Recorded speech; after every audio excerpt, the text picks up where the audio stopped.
Hello friends, क्या हालचाल आप सभी के।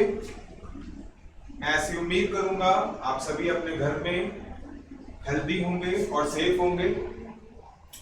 पढ़ाई तो दोस्तों हम रोज करते ही हैं। आइए, किसी चैप्टर को पढ़ना या पढ़ना किस तरीके से है, दो अलग बातें होती हैं। जब हम क्लास में पढ़ते हैं तो एज सच आपको ये बताते हैं कि ये कॉन्सेप्ट है, ये ऐसा क्यों है, ऐसा क्यों नहीं है, लेकिन वो तो एक अलग एस्पेक्ट होता है। अगर हम बात करें कि सीए या सीएमए के अंदर पढ़ना कैसे है, स्पेशली जब बात आए मैथ्स की और स्टैट्स की, तो आज हम वो डिस्कस करना चाहते हैं, क्योंकि कहीं ना कहीं ये भी बहुत जरूरी है।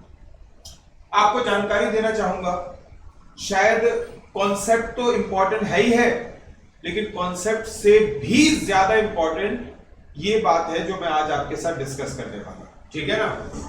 तो बच्चों, सबसे पहले देखो, ये एक फैक्ट बात है, ये हमेशा से रूल चलता आया है कि हमें अपने कोर्स को, सभी चैप्टर्स को उसकी वेटेज के हिसाब से कैटेगराइज करना चाहिए। किसके हिसाब से? वेटेज के हिसाब से कैटेगराइज करना चाहिए। जिसकी वेटेज होगी ज्यादा, क्वाइट ऑब्वियस है उसका इंपैक्ट, उसके ऊपर मेहनत हमें कैसी करनी चाहिए? ज्यादा। समझदारी वाली बात है। मैं आपको एक छोटी सी बात बताता हूं, ये एक्सपीरियंस है जो आपके साथ शेयर कर रहा हूं। एक टाइम था, एक बच्चा नॉन मैथ्स बैकग्राउंड, पढ़ाई थोड़ी करी नहीं उसने ठीक से, ध्यान नहीं दिया, थोड़े हंसी मजाक में ज्यादा लगा रहा। पेपर से 5-7 दिन पहले उसने मुझे बोला कि सर कुछ डाउट्स है, आप जरा प्लीज हेल्प कर दो। तब तो फेस टू फेस क्लासेस की बात थी। मैं पहुंच गया उसके पास। उसके लिए क्या कर रहा था वो बच्चा? डिफरेंशिएशन इंटीग्रेशन, जिसकी वेटेज पेपर के अंदर कम है, और वो नॉन मैथ्स बैकग्राउंड है। तो मैंने उसे समझाया, बेटा तू इसकी जितनी मेहनत कर रहा है उसके 3 नंबर का पेपर आएगा। अगर उतनी ही मेहनत तू अगर उन चैप्टर्स पे करे, जो हो सकता है being a non maths background तेरे लिए वो भी मुश्किल हो, लेकिन उनकी वेटेज पेपर में कम से कम नहीं तो 6 नंबर, 7 नंबर, 8 नंबर, और कुछ चैप्टर तो उससे भी ज्यादा के होते हैं, तो उन पे मेहनत करे तो तेरा ज्यादा अच्छा रिजल्ट आएगा एज कंपेरेटिव टू जो अभी तुम कर रहे हो। तो दोस्तों, सबसे पहले तो मैं आपको बताना चाहूंगा कि एक तो चैप्टर की वेटेज पे ध्यान जरूर देना चाहिए आप लोगों को। और सीएमए वाले बच्चे तो देखो, अपनी जो आपकी सीएमए की जो साइट होती है, सीएमए की साइट पे से आपको प्रीवियस ईयर के पेपर दिख जाएंगे। उन पेपर के हिसाब से आप एक ब्लूप्रिंट तैयार कर सकते हो, किसमें से ज्यादा आता है, किसमें से कम आता है। तो आपको जैसे जैसे आपका कोर्स कंप्लीट होता जाए, आपको क्या करना चाहिए? उन पेपरों को करना चाहिए, ठीक है ना। सीए की अगर बात करूं बेटा, सीए में मैं आपको बताना चाहूंगा, मैथ्स के अंदर आपका सबसे इंपॉर्टेंट चैप्टर जो है, मैं यहां पे बात कर लेता हूं और लिख देता हूं। मैथ्स के अंदर देखो, आपका जो पेपर है सीए की अगर बात करूं, बिजनेस मैथ्स, और ध्यान रखना सीएमए वाले ये ना सोचे कि हमारी बात नहीं होगी, अब नहीं, मैं सारी बातें कर रहा हूं जो भी है। मतलब ऑब्वियसली मुझे कहीं ना कहीं आपको एक अच्छी इंफॉर्मेशन देनी है जो आपके काम है। बिजनेस मैथ्स एलआर और बिजनेस स्टैट्स, ये आपका सीए का पेपर होता है। सबको पता है 40 मार्क्स का, 20 मार्क्स का और 40 मार्क्स का होता है। लो जी, हो गए 100 मार्क्स, आंसर हो गए। दोस्तों, आपको बताना चाहूंगा, पहले देखो बिजनेस मैथ्स की बात करते हैं। बिजनेस मैथ्स के अंदर आपका हम सबसे ज्यादा ध्यान देंगे, एक टॉपिक होता है आपका, आप सबको पता है, टाइम वैल्यू ऑफ मनी। किस पे ध्यान देंगे? Time value of money. आपकी जानकारी के लिए बता दूं, 16 मार्क्स तक मिनिमम, 15 से 16 मार्क्स तक के क्वेश्चन आएंगे आपके पेपर। मिनिमम सीए में 15 में से 16 मार्क्स तक के क्वेश्चन आएंगे। ये वही टॉपिक है जिसको सीएमए में सिंपल इंटरेस्ट और कंपाउंड इंटरेस्ट कहा जाता है, ठीक है ना। लेकिन यहाँ पे इसका नाम टाइम वैल्यू ऑफ मनी रखा जाता है। सीएमए में सिर्फ सिंपल इंटरेस्ट, कंपाउंड इंटरेस्ट है, और आपका जो सीए फाउंडेशन है वहां पे एन्युटी का पोर्शन भी होता है। तो सबसे ज्यादा वेटेज है मैथ्स की इसमें। 40 नंबर पास होने के चाहिए, 16 नंबर ये अकेला टॉपिक दिलवा सकता है। और उससे भी बड़ी बात यह है कि इस टॉपिक के अंदर कोई बच्चा मैथ्स बैकग्राउंड है या नहीं है ये इंपॉर्टेंट नहीं है। इस टॉपिक के अंदर लैंग्वेज को इंटरप्रेट करने की हैबिट होनी चाहिए, और थोड़े से लिमिटेड से फॉर्मूला है, 4-5 फॉर्मूला है, बस वही लगते हैं। 4-5 भी ज्यादा बोल रहा हूं, 3-4 ही फॉर्मूला है, बस वही लगते हैं। अच्छा जी, सबसे ज्यादा वेटेज फिर किसको वेटेज देनी चाहिए बेटा? इसके बाद जो आपके चैप्टर हैं कौन कौन से?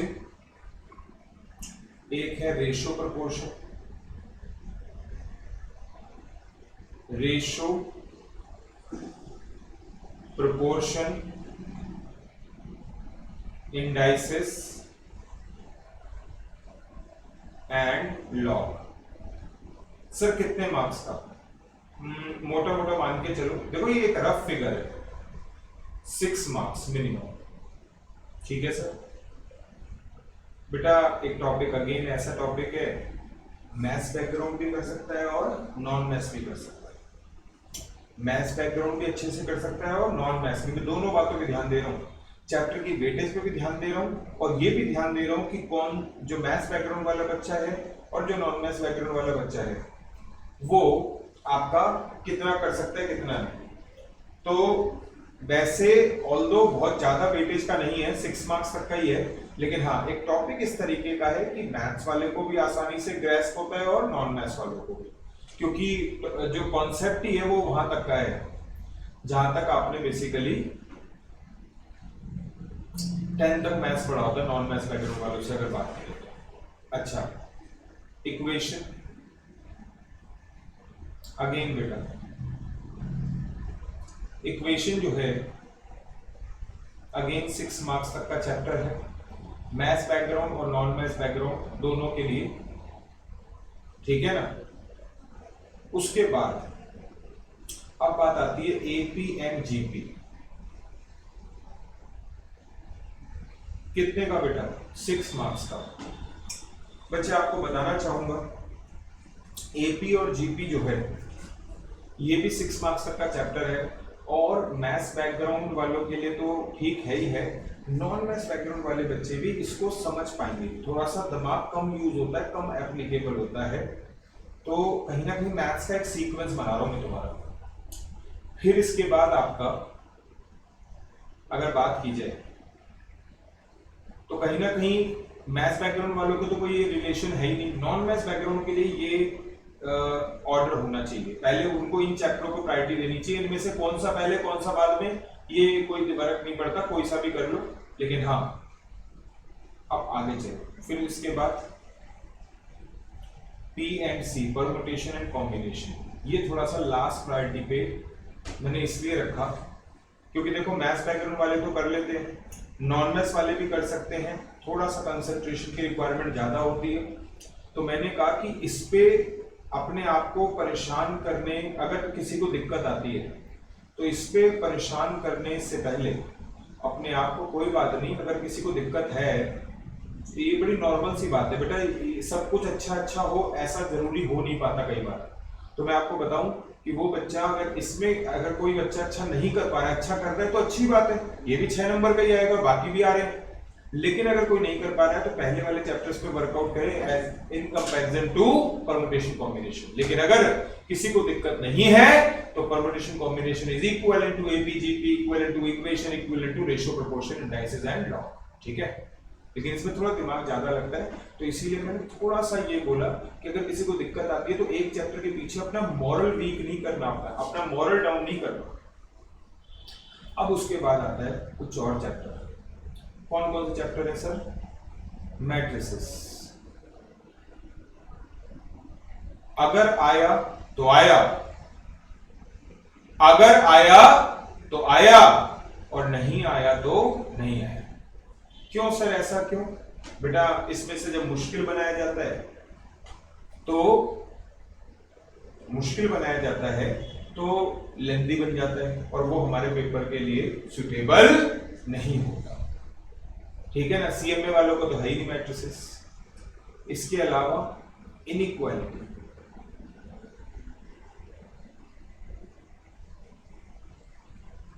इनइक्वालिटी 1 या 2 मार्क्स, 1 या 2 मार्क्स। ठीक है, इसके अलावा अगर मैं बात करूं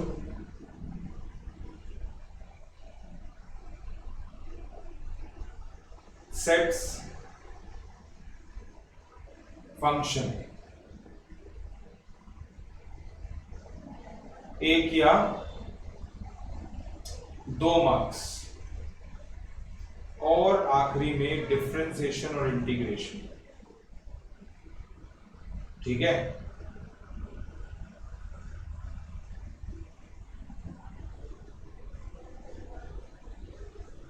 मिनिमम 3 मार्क्स तक का, मैक्सिमम ज्यादा नहीं, 3-4 ही बस, लेकिन 3 मार्क्स तक का तो आएगा ही आएगा।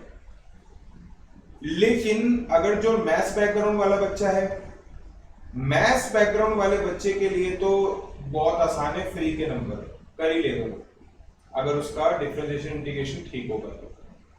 लेकिन अगर एक नॉन मैथ्स बैकग्राउंड वाला बच्चा है तो उसके लिए डिफरेंशिएशन इंटीग्रेशन के 3 मार्क्स अचीव करना उतना ही बड़ी टास्क है जितना उसके लिए पूरे के पूरे 30 मार्क्स अचीव करना।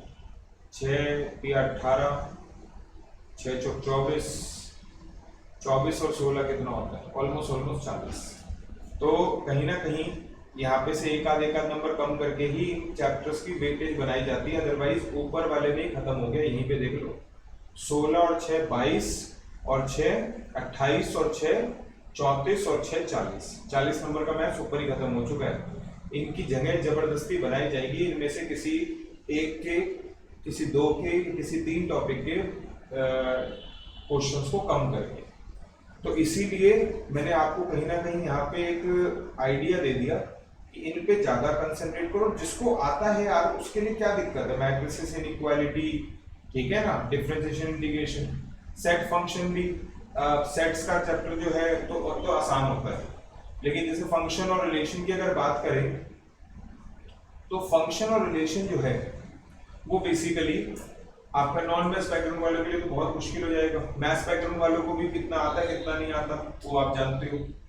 अब दोस्तों आपको क्या करना चाहिए, मैथ्स के अंदर कहीं ना कहीं पेपर के अंदर आपको जल्दी करना है तो आपकी प्रैक्टिस बहुत अच्छी होनी चाहिए। और इसका तरीका ये है, सुन लो, मैं जो जो बोल रहा हूँ उसकी बात ध्यान से सुनना।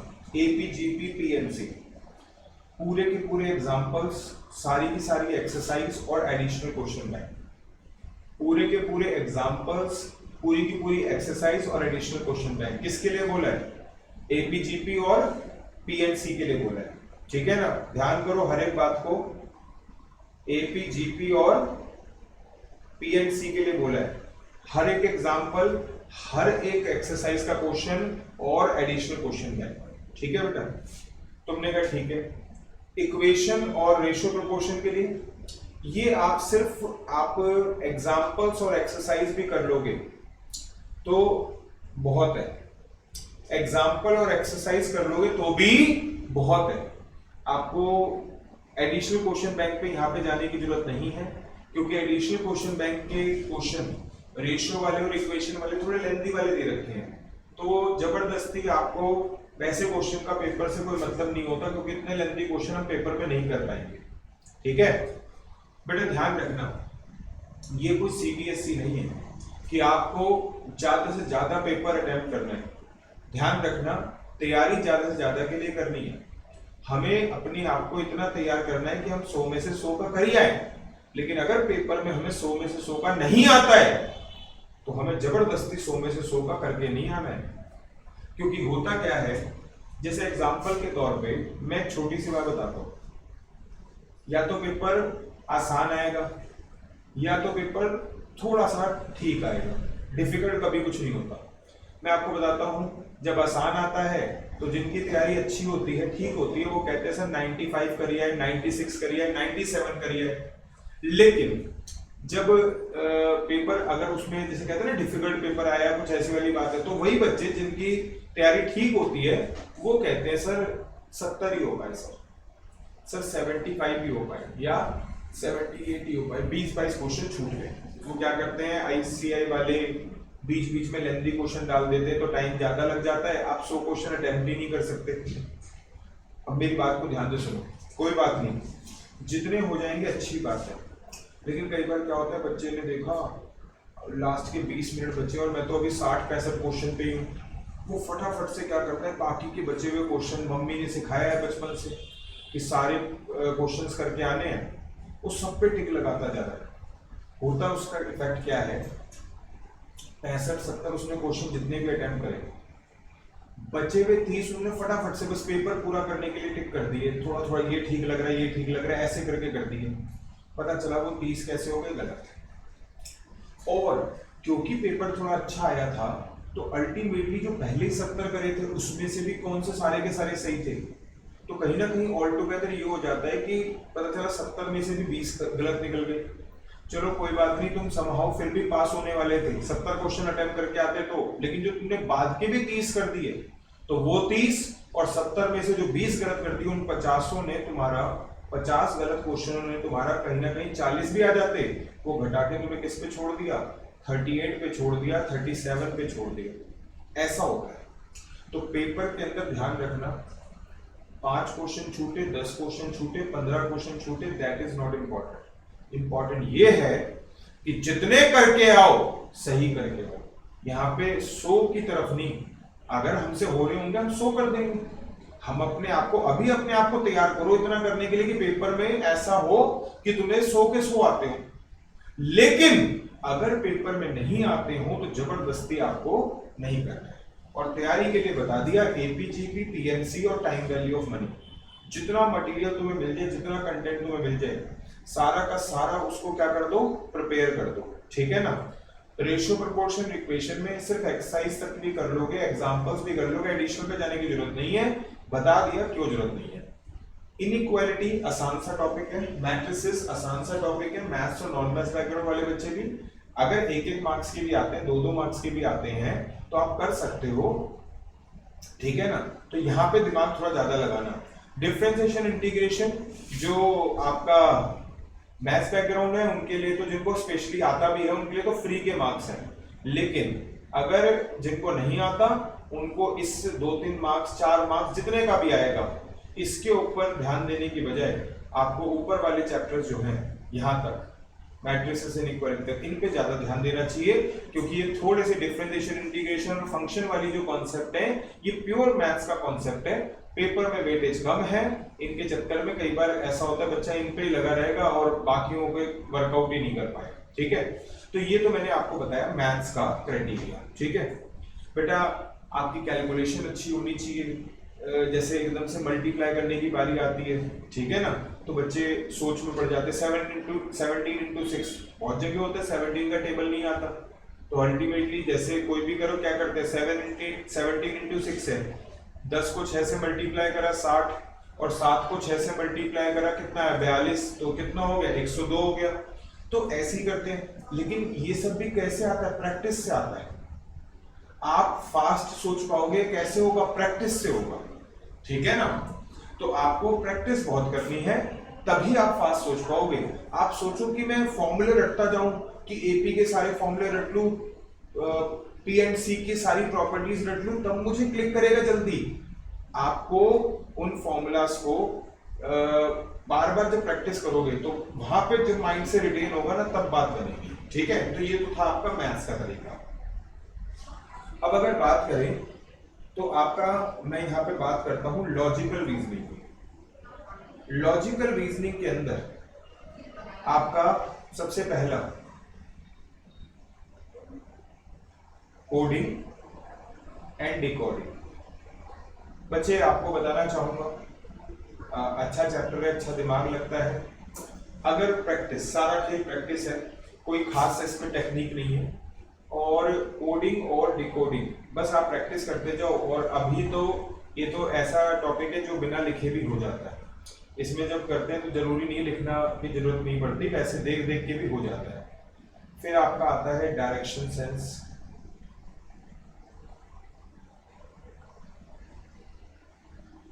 ठीक है। इसके अलावा आता है आपका सिटिंग अरेंजमेंट। ध्यान रखना इन पे सबसे ज्यादा वर्कआउट करना, क्योंकि इनकी वेटेज जो है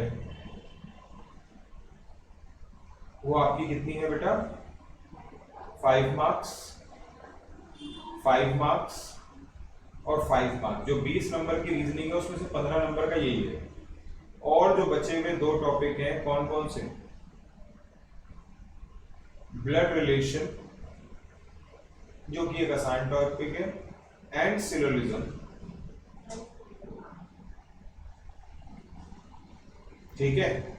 इसकी वेटेज है 3 मार्क्स, इसकी वेटेज है 2 मार्क्स, ठीक है।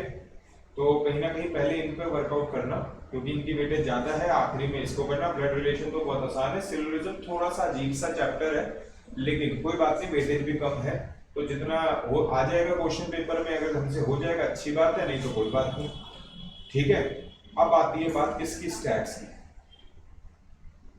अब आती है बात किसकी, स्टैट्स की। स्टैट्स के लिए दोस्तों मैं बताना चाहूंगा आपको, तुम्हें सबसे पहला काम क्या करना है। देखो स्टैट्स में आपको क्या करना चाहिए, जैसे जैसे जो जो चैप्टर आपके होते जाए आप उनके नोट्स बनाएं। जो भी थ्योरेटिकल पॉइंट्स में लिखवाता हूँ, जो फॉर्मूलाज लिखवाता हूँ, उनको एक सिंगल पेज पे या एक छोटी सी कॉपी बना ले, और जो जो चैप्टर कंप्लीट हो जाता है वो कर ले। वो पॉइंट्स, वो प्रॉपर्टीज याद होनी बहुत जरूरी है। अगर वो पॉइंट्स या प्रॉपर्टीज याद नहीं होंगी, तुम्हारी इंटेलेक्चुअलनेस तुम्हारे काम नहीं आएगी। वहां पे कितना ही अच्छे से समझ लो, कितना ही लॉजिक बता दे, कितना ही प्रैक्टिकल लाइफ से रिलेट कर दे, वो क्लिक कब करता है, वो क्लिक तब करता है जब हमारे माइंड में वो पॉइंट्स, वो प्रॉपर्टीज, वो फॉर्मूला रिटेन होते हैं। रिटेन होने के लिए क्या करें सर, सवेरे 5 बजे उठ के रट्टा मारना शुरू कर दें? नहीं नहीं, आप एक छोटी सी कॉपी बनाओ, ठीक है ना। मैं भी आपको प्रोवाइड करवाऊंगा नोट्स, ठीक है ना, मैं भी आपको प्रोवाइड करवाऊंगा नोट्स, लेकिन बात आती है कि अभी जो अपने हाथ से लिखे हुए होंगे ना, जिसमें आपकी मेहनत लगी हुई होगी, उसका इफेक्ट भी अच्छा आएगा। तो आप हर चैप्टर वाइज अपने क्या कर लो, जो मैं अंडरलाइन करवाता हूँ बुक के अंदर, कोई भी लाइन अच्छी होती है अंडरलाइन करवाता हूँ ना, साथ के साथ आपका इंपॉर्टेंट पॉइंट्स, जो थ्योरेटिकल पॉइंट्स है वो लिखवाता हूँ, उनको लिख लो। जब स्टैट्स के क्वेश्चन करने की बारी आएगी तो आपको बहुत सारे क्वेश्चनों में अटकोगे, याद नहीं आएगा। क्वेश्चन में अटके, फिर एकदम से आपने पूरा का पूरा कॉन्सेप्ट देख लिया, फिर क्लिक करके अच्छा ये वाली प्रॉपर्टी लग रही है इसमें, चलो जी क्वेश्चन हो गया। फिर अगला क्वेश्चन कर लिया, दूसरे तीसरे क्वेश्चन में फिर अटक गए, समझ नहीं आया, फिर दोबारा देखा, अच्छा ये वाली प्रॉपर्टी लग रही है। तो ऐसे जब तुम बार बार देख के करते जाओगे तो वो प्रॉपर्टी तब यहाँ पे माइंड में क्या हो जाएगी, रिटेन हो जाएगी। तब वो प्रॉपर्टी आपके माइंड में क्या हो जाएगी, रिटेन हो जाएगी, ठीक है। और आपका स्टैट्स के अंदर ज्यादा वेराइटीज नहीं होती, स्टैट्स के अंदर ज्यादा वेराइटीज नहीं होती, बड़ा लिमिटेड से टाइप्स ऑफ क्वेश्चन है, वही कर लो। स्टैट्स में देखो करना हमें क्या चाहिए, जितने भी वो हैं, मतलब कि जो जिस चैप्टर के मैं एग्जांपल करवाता हूँ उसके एग्जांपल भी करो, एक्सरसाइज के क्वेश्चन करो, और आपके एडिशनल क्वेश्चन बैंक भी करो, ठीक है। एडिशनल क्वेश्चन बैंक यहाँ पे ऑलमोस्ट सभी के कर लेना, एग्जांपल्स किसके करने किसके नहीं करने मैं बता देता हूँ, ठीक है। तो यहाँ पे लेकिन हाँ नोट्स बनाना सबसे पहला काम है। तो यहाँ पे सारे चैप्टरों का वेटेज बराबर ही है, सारे चैप्टरों का वेटेज बराबर ही है, बस एक चैप्टर को छोड़ के, और वो चैप्टर है आपका कौन सा, टाइम सीरीज। टाइम सीरीज जो है इसकी कोई खास इंपॉर्टेंस नहीं है, क्योंकि पेपर में इसमें से आ सकता है, सिर्फ थ्योरेटिकल आ सकता है, और थ्योरेटिकल के नाम पे भी बहुत ज्यादा कंटेंट ही नहीं है, तो ये सबसे लास्ट प्रायोरिटी पे रहेगा आपका, ठीक है ना। बाकी सारे के सारे चैप्टर जो हैं वो आपका इक्विवेलेंट प्रायोरिटी पे है।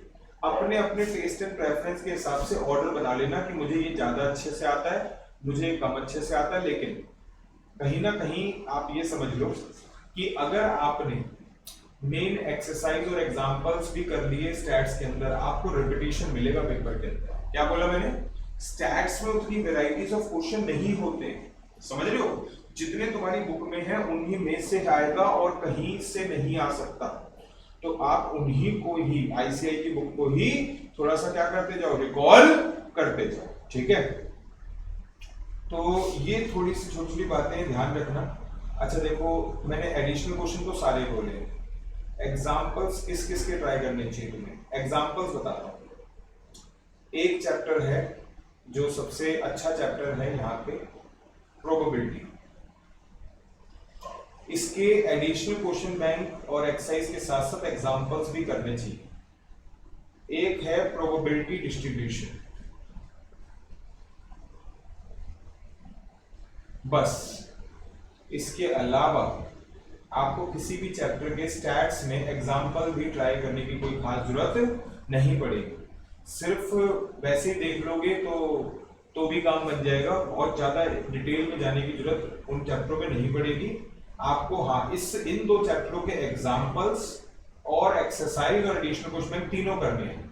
बाकी सारे चैप्टर्स के अंदर अगर आप एक्सरसाइज और एडिशनल क्वेश्चन बैंक भी कर लोगे, एग्जाम्पल्स की जरूरत इसलिए नहीं पड़ेगी क्योंकि मैं बताता हूँ सेंट्रल टेंडेंसी है, उसमें बहुत सारे एग्जाम्पल्स कौन से दे रखे होंगे, वो लंबे लंबे वाले क्वेश्चन, एक्स की वैल्यू, एफ की वैल्यू, कोई फायदा नहीं है क्योंकि वैसे पेपर में क्वेश्चन आने नहीं है। डिस्पर्जन में भी ऐसा होगा, कोई कोई क्वेश्चन जो बीच में तुम्हें दिख जाए, छोटा क्वेश्चन है, लैंग्वेज बेस्ड क्वेश्चन है, उनको ट्राई कर लेना। कोरिलेशन रिलेशन में भी यही है, इंडेक्स नंबर में भी यही है, और आपका टाइम सीरीज तो खैर बात ही छोड़ दो, दो दो पेज के क्वेश्चन होते हैं उसके, तो उसमें से सिर्फ और सिर्फ थ्योरी आ सकता है और कोई एक या दो क्वेश्चन की वेटेज है, बाकी सारे जो चैप्टर्स हैं स्टैट्स के वो इक्विवेलेंट इंपॉर्टेंट है। और मैं आपको बताता हूँ पेपर में, जैसे अभी स्टैट्स में भी कैसे करो, सेंट्रल टेंडेंसी और डिस्पर्जन सबसे ज्यादा ताकत लगानी चाहिए, सेंट्रल टेंडेंसी और डिस्पर्जन, क्योंकि चक्कर क्या है, वो आसान होता है तो हम सोचते हैं कि आसान है, लेकिन उसकी वेटेज सबसे ज्यादा है। प्रोबेबिलिटी अच्छे से करना चाहिए, मैक्सिमम करना चाहिए, लेकिन अगर मान लिया मैं कहता हूँ किसी को कोई दिक्कत आती है तो उसकी वजह से अपना मॉरल डाउन ना करें, क्योंकि पेपर में प्रोबेबिलिटी से ज्यादा तुम्हारा पेपर किसमें से आएगा, सेंट्रल टेंडेंसी और डिस्पर्जन में से आएगा, जिसमें किसी भी बच्चे को वेदर आप स्टूडेंट इज मैथ्स बैकग्राउंड और नॉन मैथ्स बैकग्राउंड कोई दिक्कत आती नहीं है। ठीक है ना, अब वहां पे तो वर्कआउट करना पड़ेगा। इंडेक्स नंबर एक आसान चैप्टर है, कोरिलेशन रिग्रेशन एक आसान चैप्टर है, लेकिन जब आपको चीजें आती हैं तो सब पे करना चाहिए, लेकिन अगर कहीं पे दिक्कत भी आए तो एक टॉपिक के बेसिस पे कभी भी आपका रिजल्ट डिसाइड नहीं होता, आपका रिजल्ट ओवरऑल डिसाइड होता है।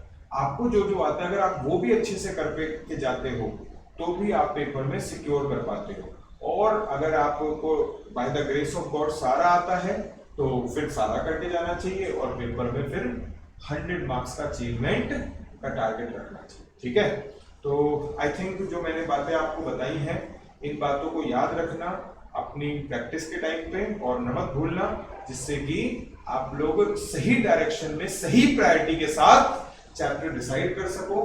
ठीक है ना, इसके अलावा